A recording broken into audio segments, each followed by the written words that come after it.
Février. Une toute nouvelle année venait juste de commencer et le joueur du grenier se disait qu'il était temps de choisir son prochain test. Il fouilla dans son armoire et sortit délicatement les jeux, un par un. Plus vite. Soudainement, il trouva ce qu'il cherchait. Non, pas ça. Non, non, non, mais ça c'est même pas un jeu, c'est un citron. Et qu'est-ce que ça fout là d'abord? Ah, Pac-Man, 5 petites rondelles jaunes et lisses qui avalent n'importe quoi. Il s'asseya sur le canapé et commença à jouer au jeu. Il se régalait. Il avait enfin trouvé le sujet du prochain test. Mais peut-être que plutôt que jouer, aurait-il mieux valu qu'il s'occupe des voix qu'il a dans sa tête. Des voix comme la mienne.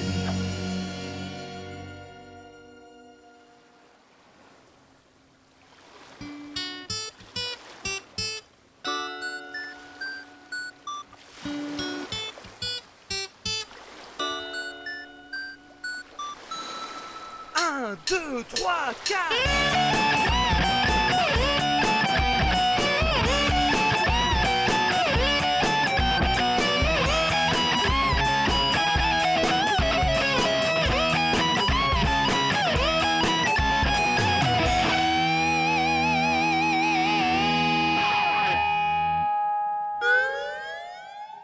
Salut tout le monde, Pac-Man. Tout le monde connaît Pac-Man, et c'est très certainement avec Mario et Sonic la figure du jeu vidéo la plus reconnaissable. Habituellement, quand on vous dit Pac-Man, et je pense qu'on est tous d'accord sur le fait que tout le monde pense à ça. Un principe simple, Pac-Man se déplace dans un labyrinthe et doit manger des Pac-Gommes alors qu'il est poursuivi par des fantômes. Sur son chemin, il trouvera aussi des super Pac-Gommes qui lui permettront à son tour de manger les ennemis. Et c'est paradoxal parce que autant je suis sûr que vous connaissez tous Pac-Man, autant je pense que la plupart d'entre vous n'y ont jamais joué. D'ailleurs, le jeu à la base s'appelait Puckman, mais a été ensuite changé en Pac-Man pour le marché occidental afin d'éviter que des petits malins ne transforment les bornes d'arcade en Fuckman. Très vite, devant le succès du premier jeu, les développeurs ont évidemment voulu faire des suites. C'est comme ça qu'on a eu par exemple Miss Pac-Man. Alors le jeu était un peu différent, 4 niveaux au lieu d'1, mais bon, pour créer le personnage, ils ont pas dû se fouler.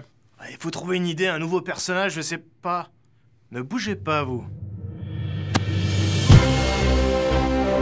Et ça s'est pas arrêté là, puisque derrière on a eu toute la famille, Pac-Man Junior, Baby Pac-Man, etc. Ne bougez pas. Vous avez pensé à quelque chose, Marc? Rapidement, le jeu a été adapté sur console avec par exemple Pac-Man sur Atari 2600 qui est réputé comme étant une des plus mauvaises versions. La question c'est comment on peut rater un jeu aussi simple? Je veux dire, regardez les fantômes qui clignotent là. C'est dans le jeu. C'est pas un bug de capture ou d'émulation, c'est vraiment comme ça dans le jeu. Bon, est-ce que vous avez déjà vu un fantôme? Vous pouvez m'affirmer que ça clignote pas? Faut voir que la télévision à l'époque était inondée de pubs de jeux avec des gens qui ont l'air de s'amuser comme des oufs. Parce que tu vas pas me faire croire que quiconque joue à Pac-Man comme ça. C'est parce que j'ai super envie de chier. Enfin bref, il y avait des pubs partout, mais les 3/4 des jeux Atari c'était des merdes buggées jusqu'au cul et les éditeurs n'en avaient rien à cirer.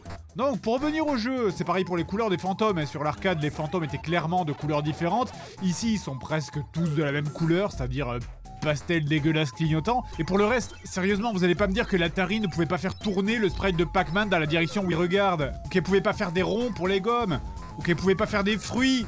Non bah ça c'est un fruit là. D'ailleurs Pac-Man sur Atari 2600 a été si mauvais qu'il a été une des grandes causes avec le jeu E.T. de la perte de confiance des acheteurs et du grand crack des jeux vidéo de 1983 qui a presque fait disparaître le jeu vidéo. Oh ça va, c'est qu'un fruit.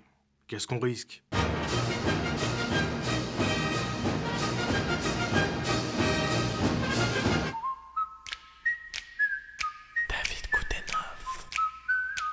Alors la liste des jeux Pac-Man est affreusement longue pour vous parler de tous, parce qu'il y a eu énormément de jeux au fil des années pour essayer de moderniser la licence. Il a eu ses puzzle games, ses jeux de plateforme, ses jeux de course, ses party games, et dans la plupart des cas, c'est rarement des jeux horribles, mais c'est juste des jeux...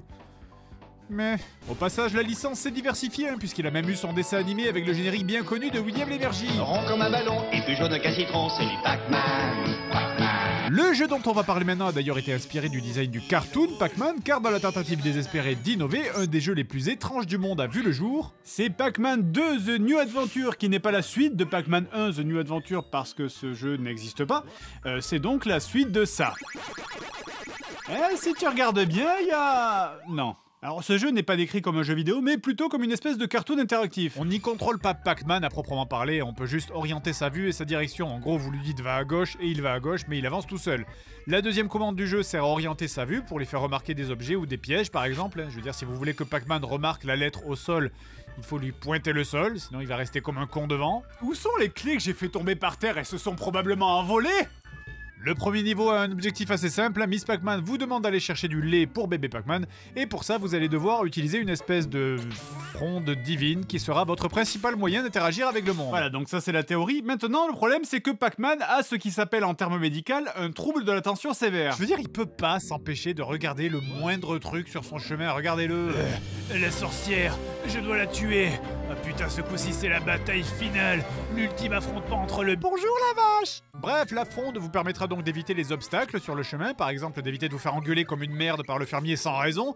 Et d'ailleurs, peut-être que vous l'avez remarqué maintenant, mais mon Pac-Man a l'air déprimé. C'est parce que l'élément numéro 1 de ce jeu, c'est la gestion du moral de Pac-Man. Alors c'est un petit peu rigolo, parce que Pac-Man dans ce jeu, il est bipolaire et dépressif. Mais au final, le jeu lui-même est aussi fun qu'un mec bipolaire et dépressif. Le moindre truc va l'énerver ou le déprimer. Vous regardez une falaise un peu trop haute, il a envie de se tailler les veines. Vous réussissez pas à choper votre coca, alors là on va aller niquer des mères. Et quand votre Pac-Man est énervé, il commence à faire des actions incontrôlables. Je contrôle rien là.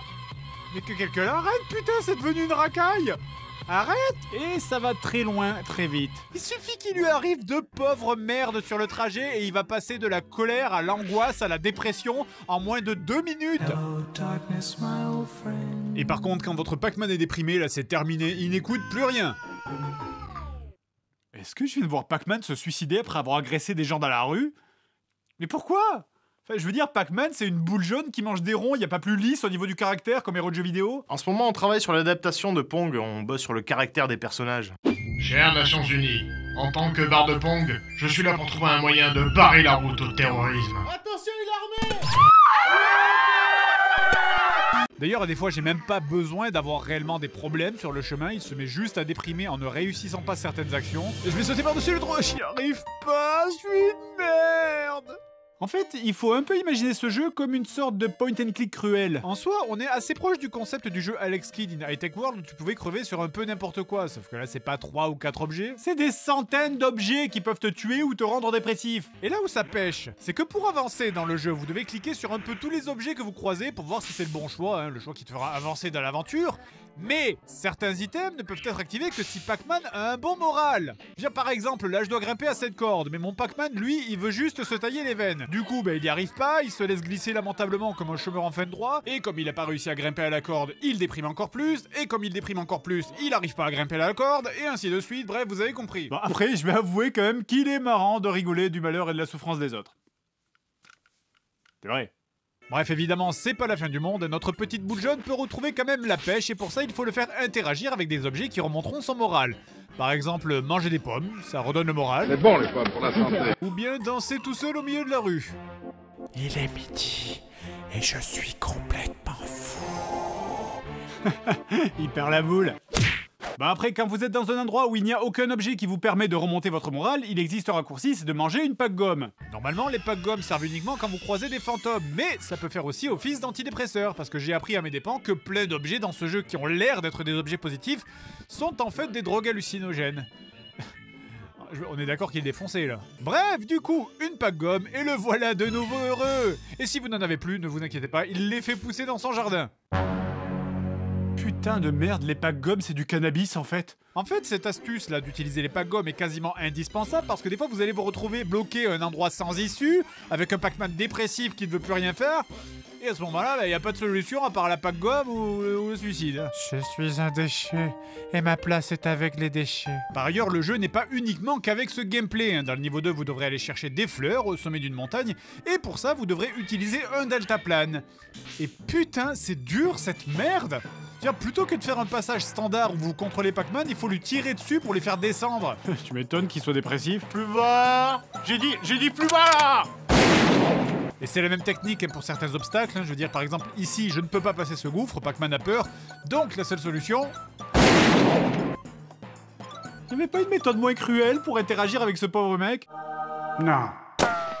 En fait, plus le jeu se rapproche de la fin, moins ça a de logique. Là où le niveau 1 et 2 te demandaient des objectifs relativement évidents et linéaires, le niveau 3, c'est baisons la logique et faisons n'importe quoi. Vous devez récupérer la guitare de bébé Pac-Man, donc pour cela, il faut se promener en ville avec un Pac-Man en mode heureux, mais pas trop quand même, hein, ce qui en fait un...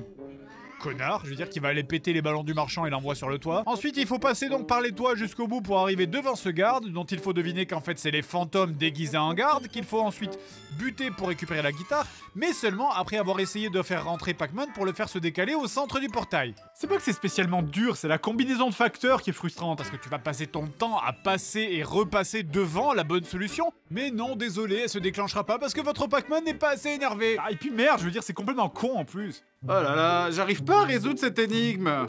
Oui, mais avez-vous essayé de vous énerver dessus? Waouh, c'est vrai que ça a marché? Oui, car la violence n'est pas une solution.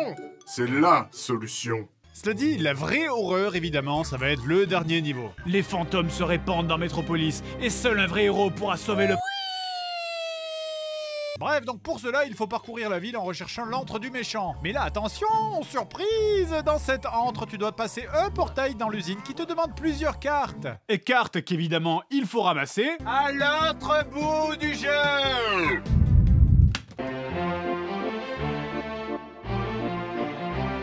Du coup, retour à l'autre bout du jeu au niveau de la montagne où il faut passer maintenant par une espèce de train de la mine. J'adore les niveaux de train de la mine car c'est toujours des moments fun dans les jeux vidéo. N'a jamais dit personne dans l'univers. Vous ne pouvez faire que deux choses ici, dire à Pac-Man d'aller plus vite ou lui tirer dessus pour le faire sauter. Évidemment, hein, comme tous les niveaux de train de la mine de mon cul de tous les jeux, c'est rempli de pièges à la con de bites. Allez, saute! Pute! Saute! Mais non, mais pourquoi tu sautes vite là maintenant, enculé? C'est pas une question de réflexe parce que c'est pas spécialement rapide, c'est juste que entre le délai de la fronde et le délai de Pac-Man quand il saute, faut lui envoyer un putain de fax pour le faire sauter. Ah! Et pour pas arranger ça, évidemment, il y a les fantômes au milieu et surtout, il y a aucun putain de checkpoint. Et qu'est-ce que vous avez contre les checkpoints? Mais c'est vrai, je suis sympa. Si t'es blessé, tu viens chez moi, tu te reposes, tu repars demain, y a pas de problème. Je suis le checkpoint. Le checkpoint. Je dédie cette récompense à toute l'équipe d'écriture qui a pas voulu être là aujourd'hui. Ta gueule!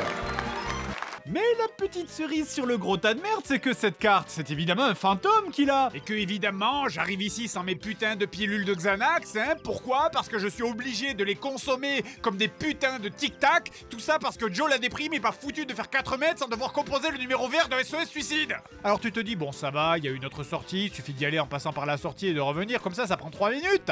Mais non! Parce que quand tu reviens, mais la porte elle s'est refermée. Oui, d'ailleurs, notez que la fête n'est pas finie, hein, parce qu'il y a une combinaison secrète à connaître aussi pour ouvrir la porte, hein, vu qu'il y a 5 emplacements, mais il y a seulement 3 cartes. Alors comment on connaît la combinaison? Mystère et boule de gomme. La blague est valide. Bref, j'ai fait tout le jeu sans trouver la moindre indication pour trouver la combinaison, j'en déduis donc qu'il faut la trouver par hasard, et sachant qu'en plus ça prend en compte l'ordre dans lequel tu mets les cartes, je vous laisse calculer combien de combinaisons possibles ça fait. Donc, je suis allé chercher sur le net pour la trouver, ce qui nous ouvre le chemin du boss final, le Cum Monster. Attends, non, c'est un G, c'est un G. Le Gum Monster. Non putain, arrête de faire ça, s'il te plaît. Bref, donc pour gagner, il faut lui tirer en boucle sur la tête pour que Pac-Man puisse manger les fantômes avant qu'il ne rajoute du gum qui fait grandir le monstre. Et ce combat est long et dur. Merde. Et c'est horriblement dur de réussir à viser la tête avec un curseur dégueulasse à la manette et la difficulté de la fronde là qu'il faut tout le temps bander. Merde. Mais finalement, au bout de plusieurs minutes, le Gum Monster est battu et la sorcière est vaincue. Ouah, tu as avalé mon monstre. Enfin bref, le jeu nous dit qu'on l'a pas fini à 100%, mais on s'en contentera. Hein. Grenier avait lâchement abandonné comme il le fait souvent.